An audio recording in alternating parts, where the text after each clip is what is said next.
we continue our discussion of the U.S.-Iran war that is happening right now. So, as you know, I made the prediction that the United States will lose this war. In last class, we did an overview of the military and strategic position. And today, we're going to provide some theoretical framework for how to understand how this war will progress and why ultimately I believe the United States will lose this war. Today, I present to you a very important idea in game theory. And once you understand this idea, you understand why things will turn out the way they do. Okay, it's called a law of asymmetry. Okay, law of asymmetry.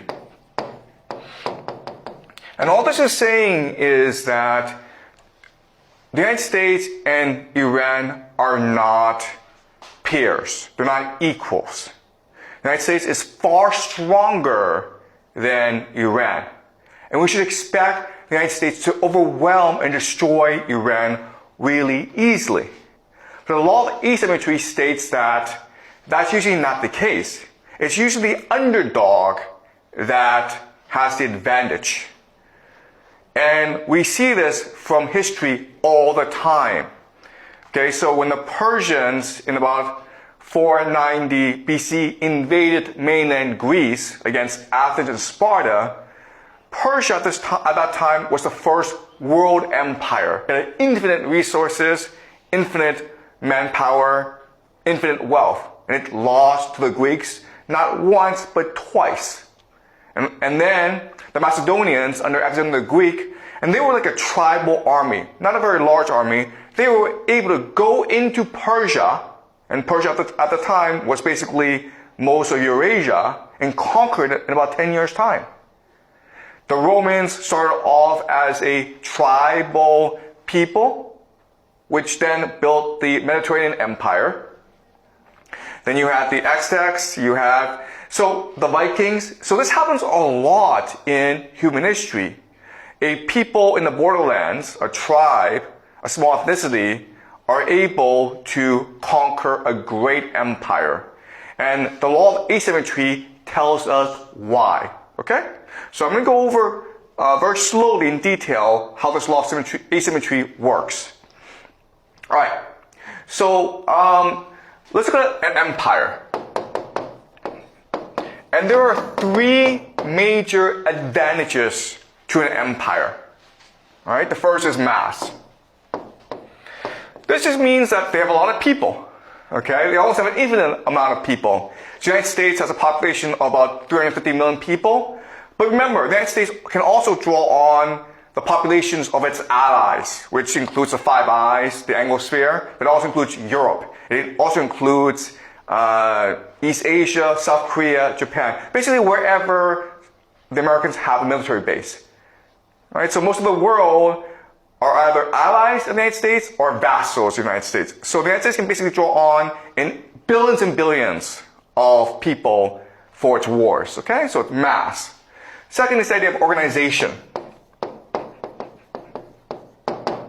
Organization just means a hierarchy of bureaucracy and elite that allows you to organize your resources and your people in order to generate wealth, which is basically science and technology, okay? Science and technology, which leads to the most advanced weaponry, okay? So think about the United States, how they fight this war. They have these satellites that provide for precision targeting.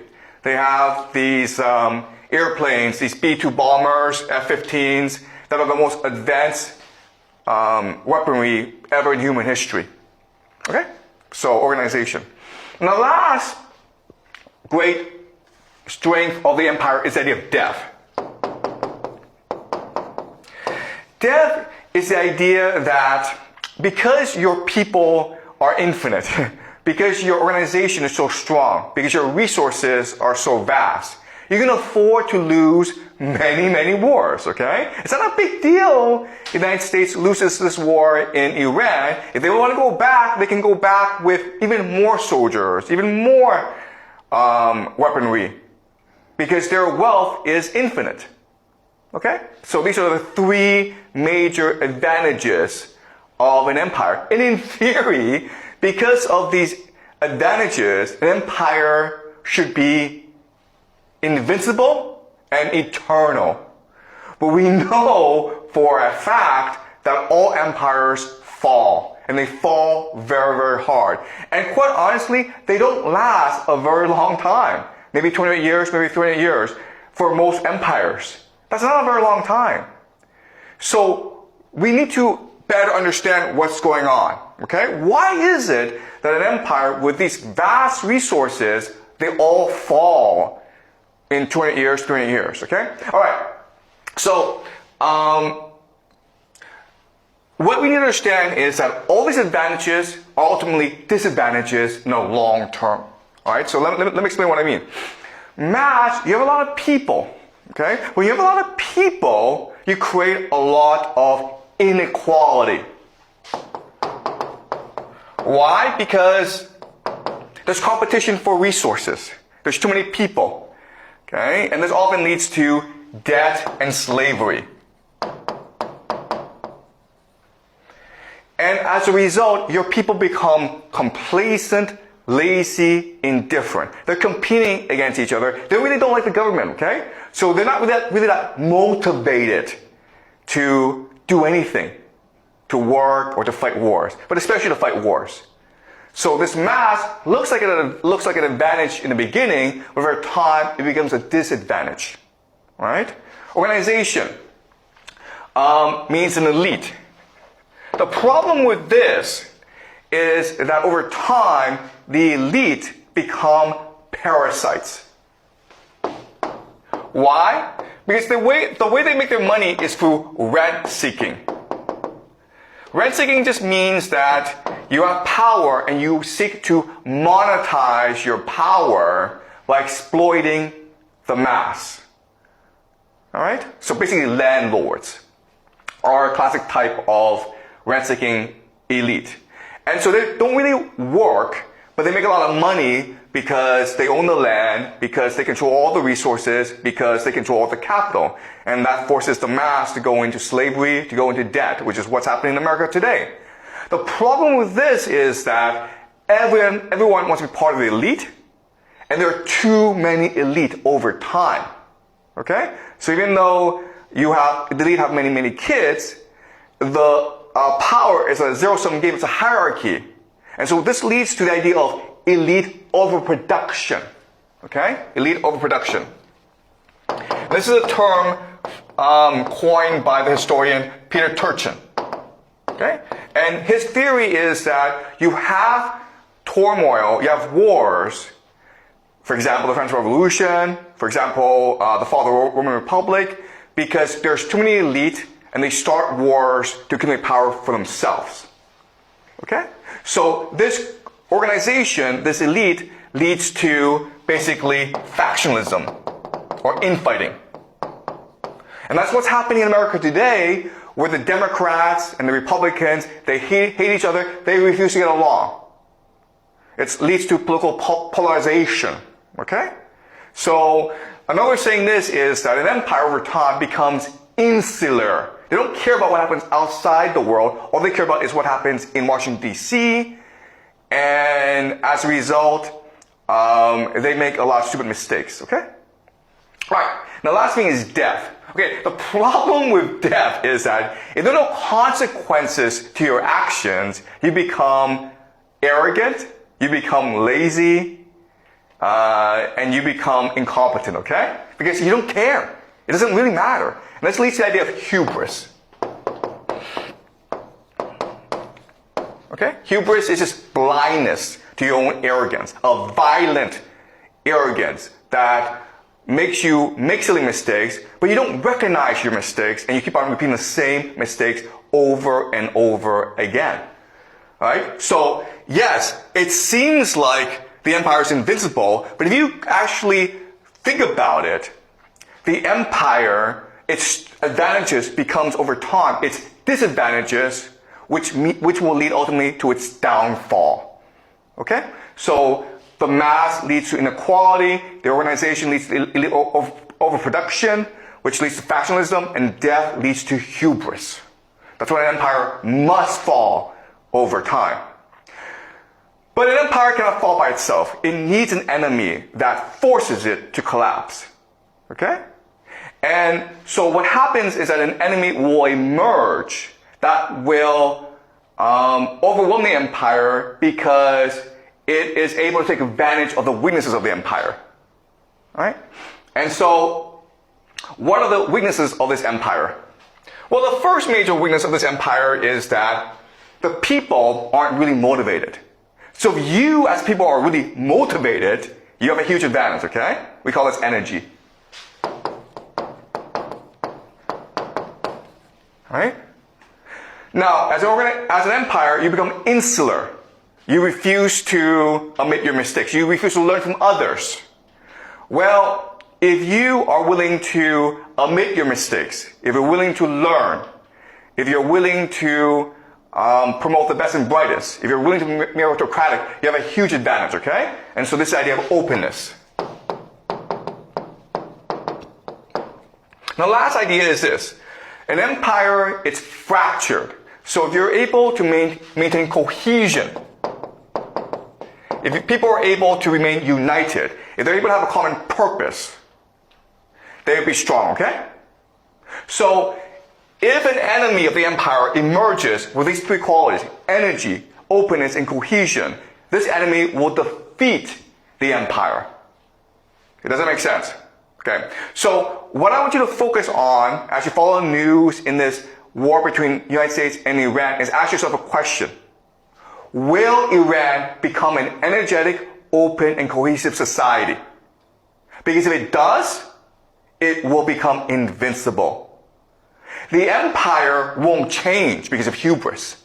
It's too static. It's too stagnant. It's too bureaucratic. So the empire won't change. The empire will not admit its own mistakes. And quite honestly, Iran, because it's still a country of 92 million people, it still suffers from issues of mass organization and death. And so if it's able to transform itself into an energetic, open, and cohesive society, then it will triumph over America. That is the fundamental question in this war. Okay? Don't worry about America, its technology. Don't worry about the economy. Don't worry about these things. Okay? Just ask yourself one question. Is Iran transforming as a society? Are people becoming much more motivated? Are people in Iran learning from their mistakes and innovating and becoming resilient on the battlefield? Are the Iranians sticking together as a people? Okay? Because if the answer is yes to all three questions, then Iran will win and America will lose. Okay? Does that make sense? Alright. So that's just a theory. So let's now talk specifically about America and Iran, okay? So America will have three major advantages in this war, okay? These three advantages are of course, technology, propaganda, and money, wealth. These are the three major strengths of the American empire. Right? Technology is just what you see every day, right? The satellites that are able to precision target these airplanes that are the greatest war machines in the world. Okay, so America is home to the greatest scientists, the most advanced weaponry. Okay, that's just technology.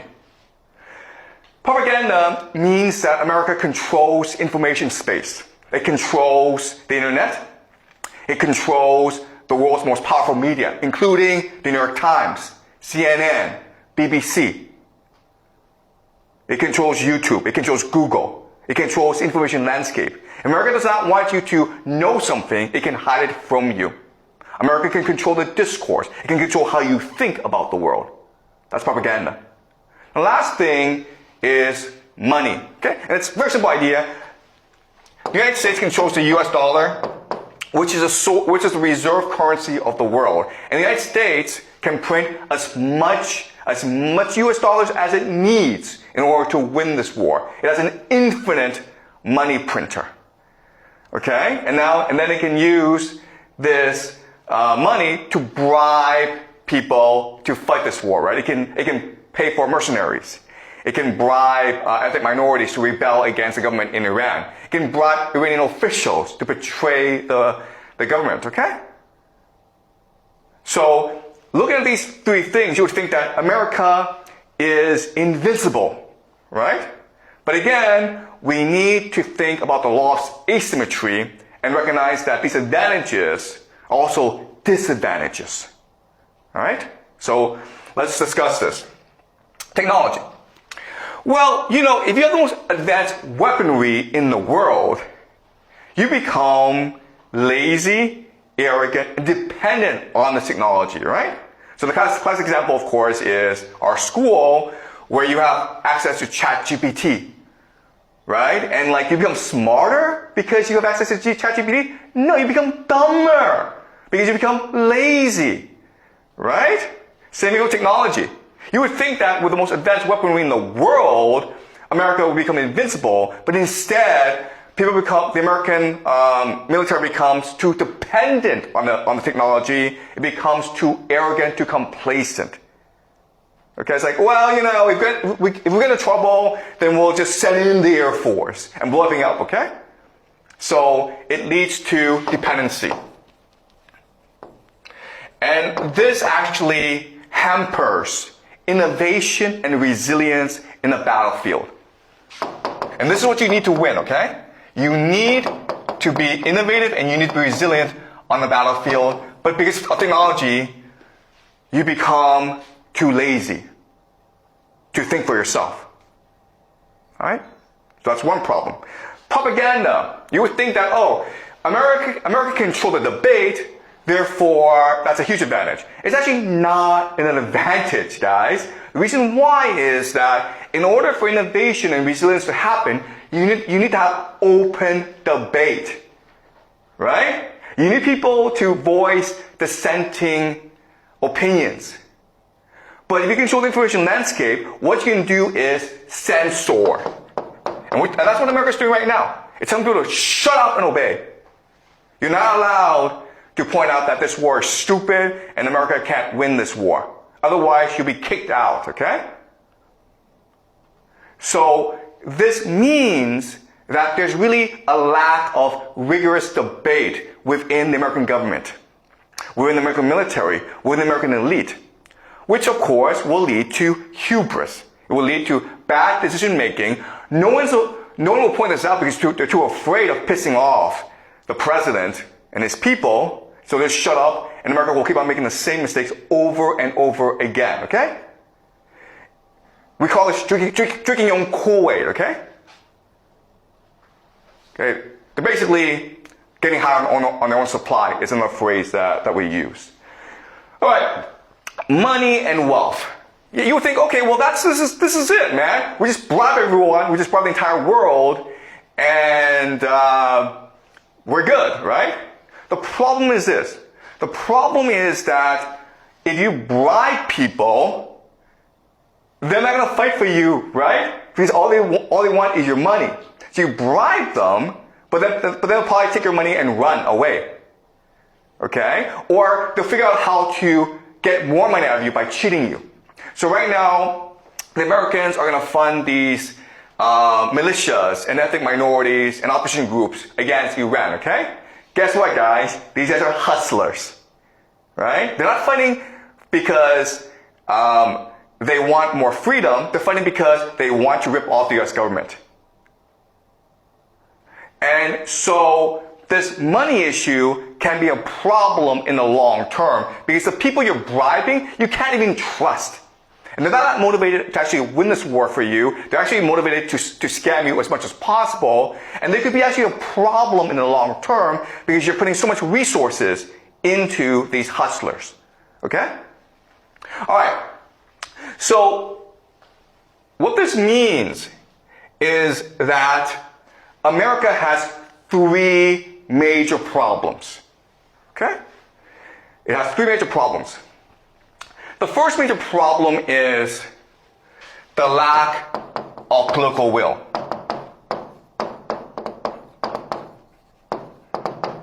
And all this is saying is that the American people don't want to fight this war. The American government doesn't even know why they're fighting this war. No one cares. Okay? But for the Iranians, it's a struggle of life and death. Right? If America loses this war, they just go home and forget about it. But if the Iranians lose this war, they all get killed. Or they lose their country, they lose their society. They lose their civilization. They lose identity. They cannot afford to lose this war, okay? So the first major problem that Americans are facing is they don't have any political will to fight this war, but they're still fighting this war anyway. Okay? The question then, of course, is why? Why is this happening? This is actually the most important question. It's the most complicated, so we'll save this for later, okay? Second is the idea of logistics and manufacturing.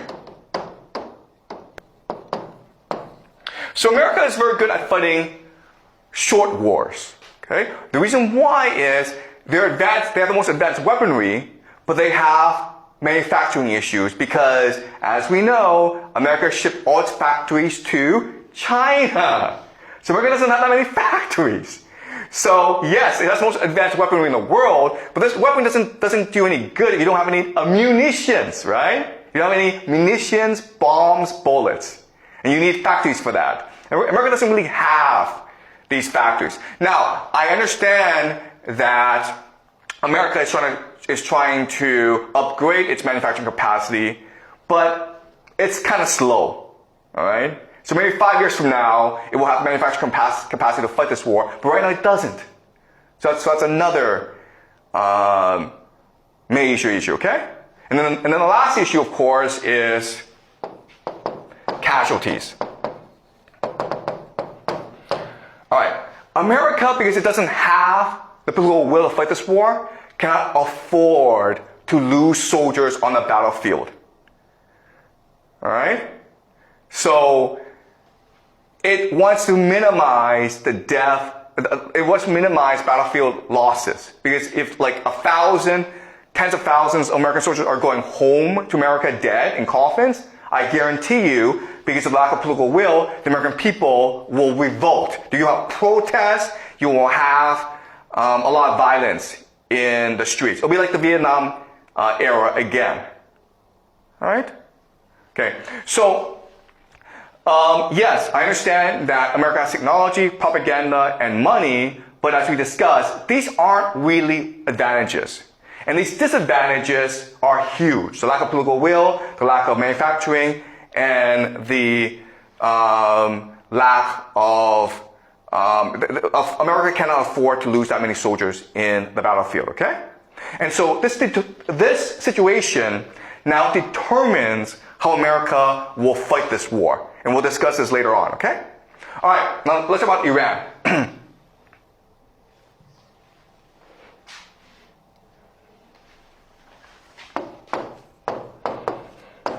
Okay, so Iran has a lot of disadvantages, okay? But I want to discuss right now there are three major advantages that they need to emphasize if they are to survive this war, all right? The first is the idea of faith, all right? So remember that the Iranians are Shia, and as such, it's a religion of martyrdom, of eschatology, of individual sacrifice for the greater good. The Shia are not afraid to die. And because their great religious leader, the Ayatollah Khamenei, was assassinated by the Americans and Israelis, they are motivated to seek vengeance, to martyr themselves for the greater good, to seek eternal paradise. Okay? Jihad.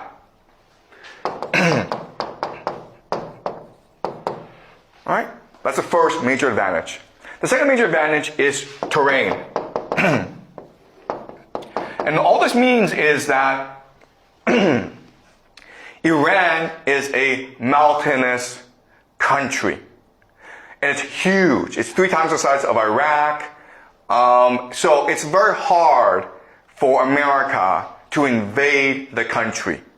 In fact, most analysts will tell you it is suicidal for the American military to invade Iran. It is a mountain fortress, okay? It's a fortress.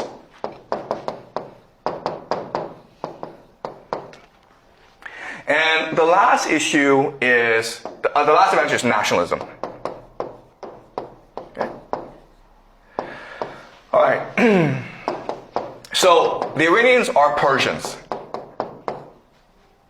And the Persians go back 5,000 years. It is one of the greatest civilizations in human history. And as we discussed last semester, in the ancient world there were 3 great civilizations, right? The Jews, the Greeks, and the Persians. And the Persian culture, it's vast, it's beautiful, and it's deep. And that's what gives the Iranian people a lot of pride. Okay? So when they're fighting, they're not just fighting for their religion, they're not just fighting for their homes, they're fighting for the entire civilization that goes back 5,000 years.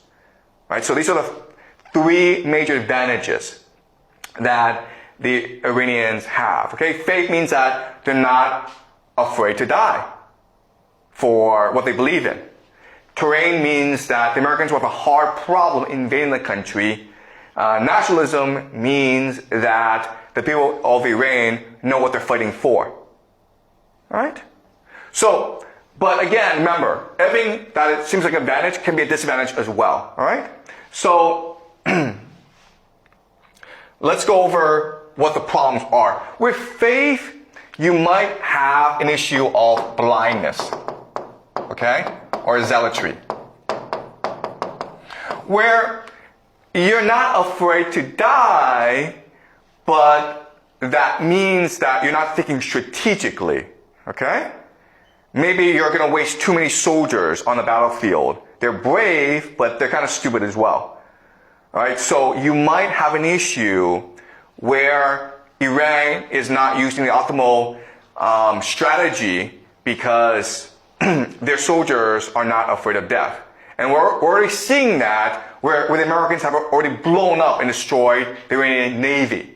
Now, anyone could have told you that the first thing the Americans would do is go destroy the Iranian Navy. So you should probably not use the Navy or hide the Navy or blow up the Navy yourself, okay? Because you want to avoid as many casualties as possible. But they didn't do that, and the Americans have now destroyed the Iranian Navy. Alright? So that's the issue of faith. Terrain, yeah, it's a fortress, but it can also be a prison. Right? Where you're just sort of stuck there, and because it's a mountainous region, it doesn't have that many resources.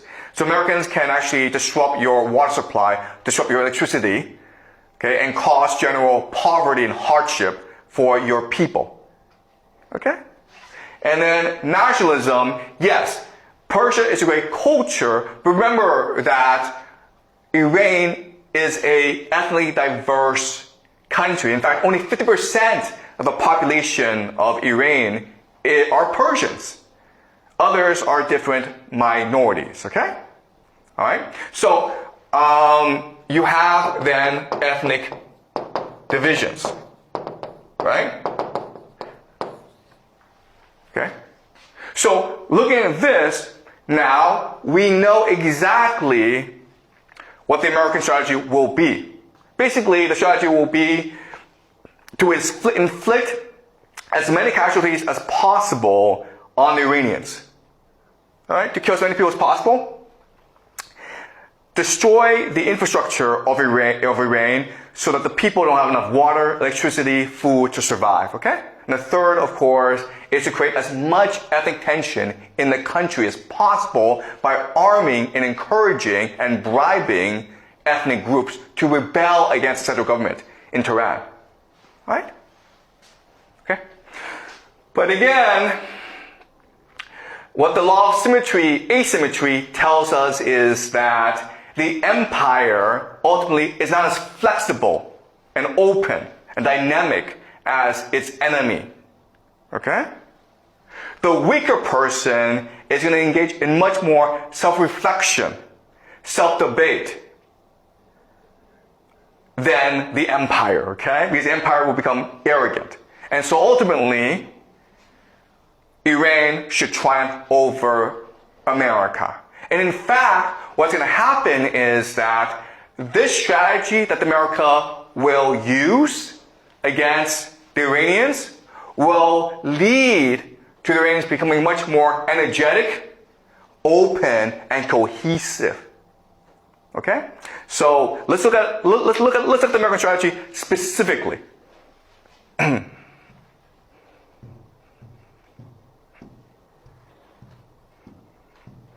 All right. So this is an ethnic map of Iran. Okay? Now, certain things that you will see is how divided the country is. Yeah, the Persians are in the center, but people you want to watch are the Kurds. Okay, the Kurds. And the Azaris. And the Balochs. Okay? These are the three major problem areas for Iran, and it's always been the case. Remember, the Persians are in the middle. So the Balochs are, first of all, Sunni Muslims.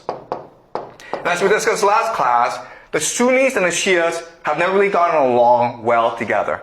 They have different, they're the same religion, Islam, but they have different belief systems. That's led to a lot of conflicts in the past. It's almost like the Catholics and the Protestants, okay? And so the Balochs have been trying to rebel against Iranians for a long time. I guarantee you that there are already Israeli and American special forces embedded in this area, okay? The reason why is that they want to encourage as much civil conflict as possible, but they also want to prepare the possibility for a ground invasion of America, okay? So they would need a forward operating base. And this area could be a very good place for a beginning of a land invasion. Then over here, you have the Kurds. Okay? The Kurds are another minority that seeks national sovereignty. And right now, what's happening is that the Americans and the Israelis are bombing this area heavily. And they're targeting police stations. Why? Because they're trying to reduce and eliminate opposition so that they can arm the Kurds and have them come into this area and threaten Iran. What's also happening is that in Iraq, there are these Sunni groups, okay, that the Americans are basically bribing and arming, and they're basically fanatics, okay? They're ISIS. And what the Americans want to do is send them into Iran to cause as much problems as possible. Okay? Then over here you have Azerbaijan. Azerbaijan, it is an independent country. What's really odd is that the majority of ethnic Azaris are actually in Iran. 60% are in the country, 40% are in the country of Azerbaijan. Which means that from the perspective of the Azerbaijani people, this war could be an opportunity to reunite the people, okay, and create a greater Azerbaijan.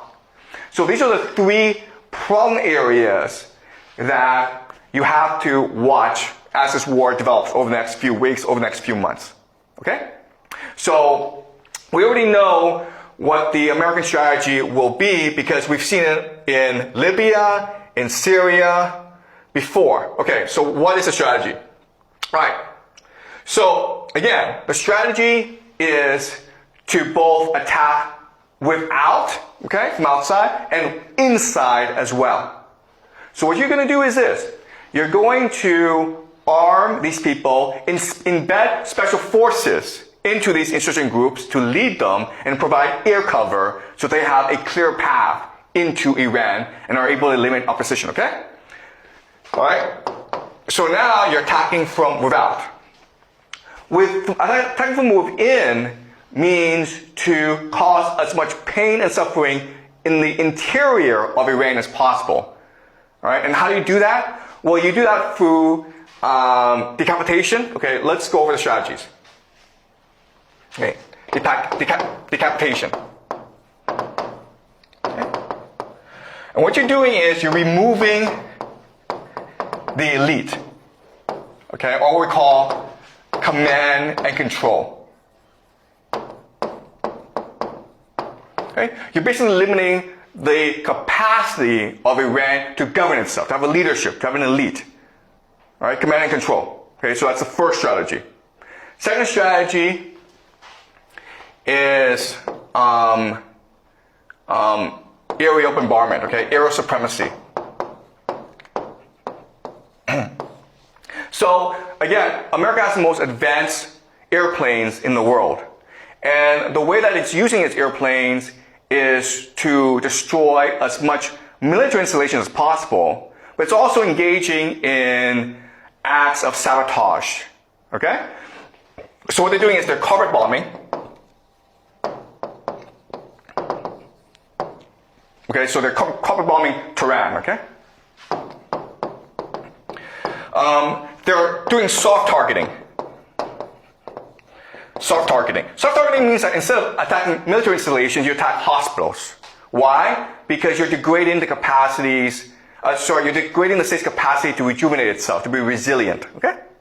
Now, the last thing is something called double tap. Double tap is this, okay? And it's really illegal or against international law. What you do is this: you attack a place, right? You kill some people, and then people try to come and help the people who are injured. And it could be like doctors, it could be emergency personnel, it could be relatives, right? And then you strike again to create as many civilian casualties as possible, right? And the entire idea is to create as much fear and anxiety in people as possible, so that they lose the capacity to resist, right? And the last thing you do, and the last thing, of course, is to arm and bribe insurgents. Okay, so these are the three main pillars of the American strategy, and you will see this over the next few weeks. The problem with this is that when you do these three things, you're not actually hurting the Iranians, you're actually helping them. Because remember, the law of asymmetry states that whichever group is able to create energy, openness, and cohesion will win. And guess what, guys? This American strategy is going to create a more energetic, more open, and more cohesive Persian society. All right, let me show you how. All right, decapitation. We just said that one major problem for America is elite overproduction, right? Well, with decapitation, what you're doing is you're solving this problem for the Iranians, right? Before, the huge problem for the Iranians were you have too many leaders, and they all have their own stupid opinion, and they all want to lead this war, right? But by killing so many leaders, you allow for more mobility, for more meritocracy, right? You're solving the problem of elite overproduction for the Iranians. That's a huge, huge bonus, guys, okay? So, the leadership will become much more lean, much more mean, much more determined, and much more strategic. Okay? That's number one. Number two, air supremacy. Well, when you do this to people, when you carpet bomb Tehran, you're creating a more cohesive society. Why? Because the major conflict in Iran for many decades was the conflict between the urban areas and the rural areas. The rural areas were very religious, very poor, very backward. And the urban areas were educated, secular, and progressive. Okay? And so there's this huge conflict that led to a lot of riots, a lot of protests in Iran. But when you carpet bomb the cities, which are the main source of support for progressive Western policies, you make them united with the rural areas. Okay? Does that make sense? The Iranian people no longer see each other as enemies. They see the Americans, the Israelis, as enemies. You create a much more cohesive society who are willing to fight together. And that's a problem, okay? All right, the last thing. Yes, you are arming the insurgents, the Balochs, the Kurds, the Azaris. Okay, that's fine. The problem with this is that you are now activating, galvanizing Persian nationalism. Right? For the longest time, the Persian national identity was suppressed by the theocracy because they want to create a more, they want to create a grand religion that unites all ethnicities. When you turn the other minorities against the Iranians, then the Persian people have to come together and remember their history, celebrate their identity. And this is the key, okay? Once the Persian people are able to activate their long-lost memories, go back in the past and remember their greatness, they come together as an energetic, open, and cohesive society. Okay? So, yes, the Americans have this strategy that worked in Libya and Syria and other places, but it's not going to work in Iran. In fact, it's going to do the opposite in Iran. Okay? And then you're like, well, why don't the Americans not do this? And I already told you, because it's an empire, okay? It doesn't care about Iran, it cares about itself. And so it's sort of stuck with this policy because remember, it's trying to win this war as quickly as possible because it doesn't have the manufacturing capacity to fight this war for a long time. It's trying to reduce as many casualties among its soldiers as possible because the Americans don't have the political will to fight this war. America's trying to win this war cheaply and fast. And if it doesn't, then America's in a lot of trouble. Okay, does that make sense, guys? All right. Let me now let me now discuss the Iranian strategy, okay? So, what the Americans are using is a classic strategy called siege warfare. Okay? And so, what the Iranians are going to do is they're going to respond with a classic strategy called guerrilla warfare.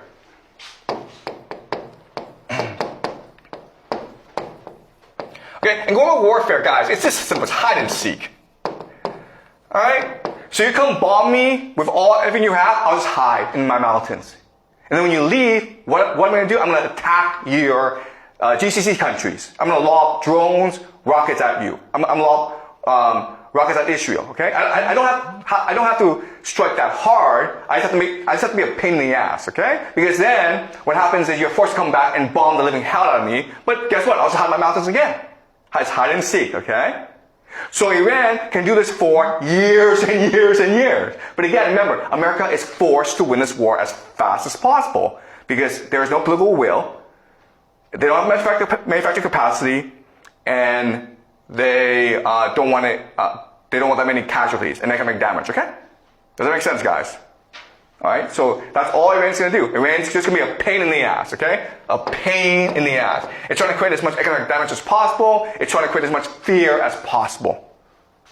All right? Which will force America to attack. The grand question is this: will America launch a ground invasion?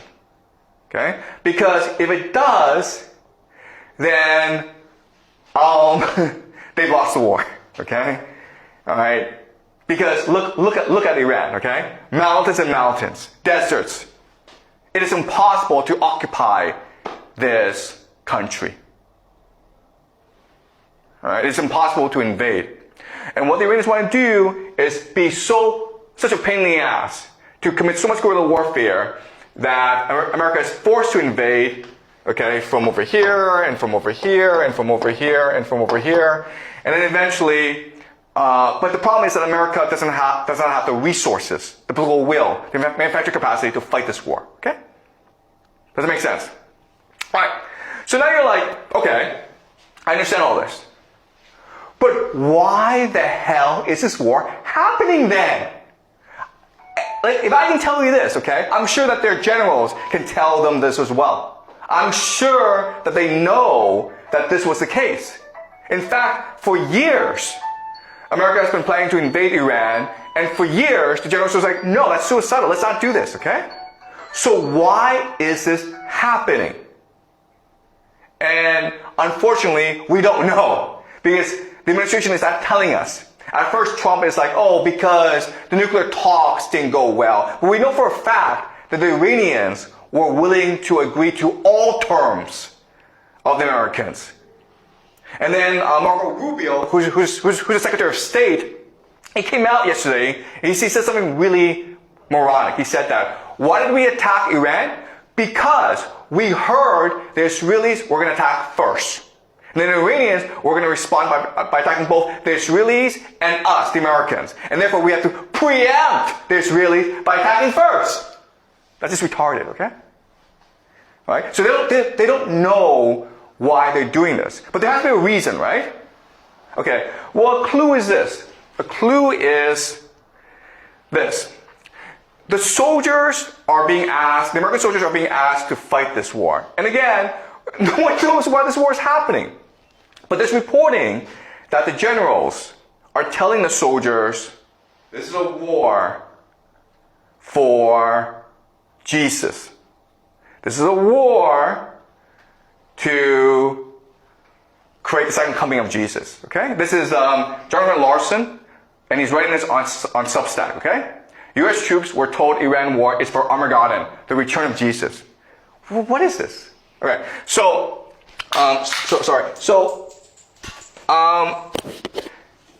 some soldiers who are not Christians were told that this is a war for Jesus, and like, wait a minute, we're not Christians, we're Muslims or we're atheists. Why are we fighting this war? And so they filed a complaint about this speech. Okay. And we're going to read a part of this email that the soldiers who were dissenting sent to some other people to complain about this. Okay, so could you read, please? I am a NCO rank withheld in our unit. This morning, our commander opened up the combat readiness status briefing by urging us to not be afraid as to what is happening with our combat operations in Iran right now. Okay, afraid. This word tells us they're losing the war. Okay? Right? Keep on going. He urged us to tell our troops that this was all part of God's divine plan, and he specifically Wait a minute here. Wait a minute. God's divine plan? God's not the one ordering them to fight this war. It's Trump or the American military, okay? This is kind of weird. Keep on going. And he specifically referenced numerous citations out of the book of Revelation referring to Armageddon and the imminent return of Jesus Christ. He said that President Trump has been anointed by Jesus to light the signal fire in Iran to cause Armageddon and mark his return to earth. Oh my God. President Trump, the fire in Iran. It's all part of a grand plan to destroy the world so that Jesus will return. What is this crap? Okay, keep on going. He had a big grin on his face. Okay, he's happy about this, guys. The world is ending. Yeah! Keep on going. When he said all of this, which made his message seem even more crazy. Our commander would probably be described as a Christian first supporter. He's been this way for a very long time and makes it clear that he desires all of us under him to become just like him as a Christian. But what he did this morning was so toxic and over the line that it shocked many of us in attendance at the Ops Readiness briefing. Besides myself, I am reaching out to MRFF on behalf of 15 fellow troops. I know you asked me about the religious views of our group who has requested help from the MRFF. I can only tell you that I am Christian, and at least 10 of the others are also Christians. One of the others is Jewish and one is Muslim. I don't know the religious or non-religious status for the other 3 at this time. Okay, so what is happening is that there's some crazy Christians in the American military, in the American government, okay, that want to use this war to end the world, to force Jesus to return. That is why this war is happening. Okay, I'm not saying that this is the reason why. I'm saying like this is a possibility. Okay, all right. This is Trump, and these are all religious leaders that support Trump because they see him as the Messiah. They see him as as this great hero who will cause the triumph of Christianity and the return of Jesus. And that's a possibility as to why this war is being fought. Okay? Because quite honestly, there's no other reason. It's hard for me to come up with another reason, okay? Alright. So this is something that we will look at as we go along. What is this crap? What is Christian Zionism? Why would they think that this war in the Middle East will cause the return of Jesus? Okay, we'll discuss this later on. But now it leads us to another problem, which is our entire class is on game theory, right? Guys, this is kind of weird because what this suggests is that religion is more important. Okay? So, what's the point of game theory if people don't play by game theory? If they're just religious fanatics? Alright? And the answer is this. And the answer is, it's still game theory. But the problem is that what you think, the game that you think they're playing is not the game they're playing. The reward that you think they want is not the reward that they want, okay? We think in terms of material things, okay? So, money, resources, power. We think that the war is being fought over these things. And it's not. Alright? The grand secret, the grand reveal of the semester, of this course is this. The real power, the real currency in the world is not money. It is human consciousness. Or basically attention. Okay? This is it, guys, okay? Once you understand this idea, you understand everything. But this is a hard idea to understand, so I'll need some time to actually explain this, alright? This war is being fought to control the consciousness of the human race. Because it is our consciousness that creates reality itself. That's the source of all wealth and all power in this world. Okay? That's why this is happening. In other words, this is a war not just for Iran. This is a war not just for the Middle East. It is a war for the soul of humanity. This is what's happening, guys. Alright? This is what World War III is. World War III is meant to be the last and final war of all human history. Because whoever wins this war will control the very soul of human existence for all of eternity. Okay? That is the end game. And I know this is hard to understand, but as we go along, I will explain this to you. Okay? That is the grand secret behind the world. Everything that you believe, everything that you see today, it's all an illusion. The reality, the truth, is that consciousness is a source of all power of reality itself. And so this is a war for human consciousness. It's a war for the very soul of humanity. Okay? Any questions? Alright, I will see you guys next week.